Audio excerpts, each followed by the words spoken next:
Česko sa snaží prerušiť, no teraz by som povedala skôr teda premiér Fiala sa snaží prerušiť vzťahy so Slovenskou kvôli medzinárodnej politike a hlavne kvôli fotografii pána Blanára so Sergejom Lavrovom. Tak čo vy na to vlastne hovoríte? Nie je to už trošku takto na hlavu?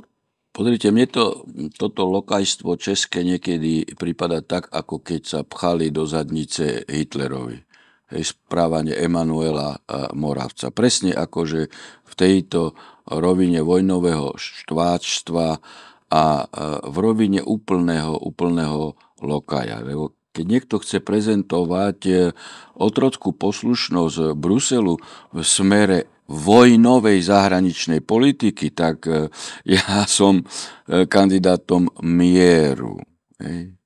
Rozhodne ako prezident republiky by som nikdy nedovolil, čo by i len jeden náboj išiel na Ukrajinu, čo by i len jeden vojak mal ísť na Ukrajinu a čo i len jeden cent. A toto všetko je v rukách prezidenta republiky, lebo prezident republiky vykonáva zahraničnú obrannú politiku a ona celá je v rukách prezidenta v zmysle ústavy a tým pádom aj rokovanie napríklad v Európskej rade. Tam ešte prezident Schuster,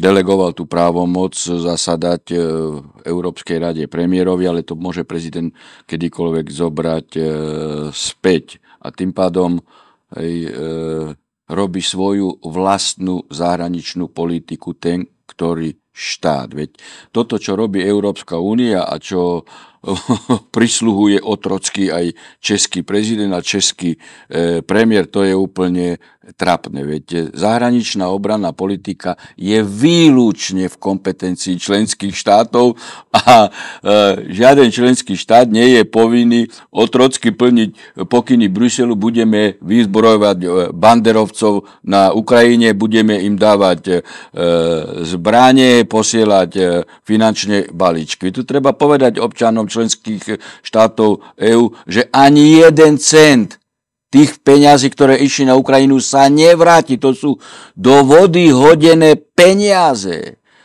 A my si môžeme dovoliť pri dnešnej sociálnej situácii našich občanov, kde veľké množstvo občanov žije na hranici biedy. Dôchodcovia majú 300-400 eur a my máme dávať peniaze na vojnu a navyše ešte na vojnu, ktorú anglosasi amerikánsky vyrobili vo vzťahu k Slovanom, aby Slovania sa zabíjali.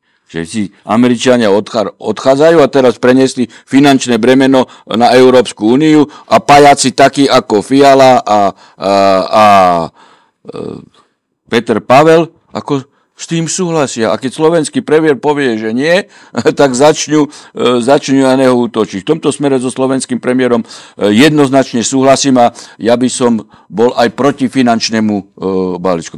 My potrebujeme peniaze dať našim občanom.